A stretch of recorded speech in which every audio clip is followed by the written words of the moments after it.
ஒரு நிமிடம் இயேசுக்காக. தேவனுடைய கிருபை உங்களுக்கு போதுமானது. 2 கொரிந்தியர் 12:9 கர்த்தர் இவ்வாறு கூறுகிறார், என் கிருபை உனக்கு போதுமானது, என் வல்லமை பலவீனத்தில் பூரணமாகிறது. நாம் பல நேரங்களில் தகுதியற்றவர்களாகவும் பலவீனமாகவும் உடைந்தவர்களாகவும் உணர்கிறோம். ஆனால் தேவனுடைய கிருபை நம்மை நாம் இருக்கும் இடத்திலேயே சந்திக்கிறது. கிருபை என்பது நாம் பெற தகுதியானதல்ல, அது தேவன் இலவசமாக அளிக்கும் பரிசு. அது நம்முடைய தோல்விகளை மூடுகிறது, நம்முடைய பலவீனத்தை வலிமையாக்குகிறது, முன்னே செல்ல சக்தி அளிக்கிறது. பவுல் உணர்ந்தது, பலவீனம் ஒரு குறைபாடு அல்ல, அது தேவனுடைய வல்லமை வெளிப்படும் வாய்ப்பு.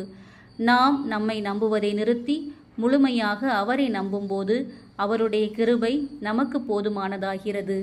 இன்று இந்த உண்மையில் ஓய்வெடுங்கள். தேவனுடைய கிருபை உங்களுக்கு போதுமானது. ஆமேன்.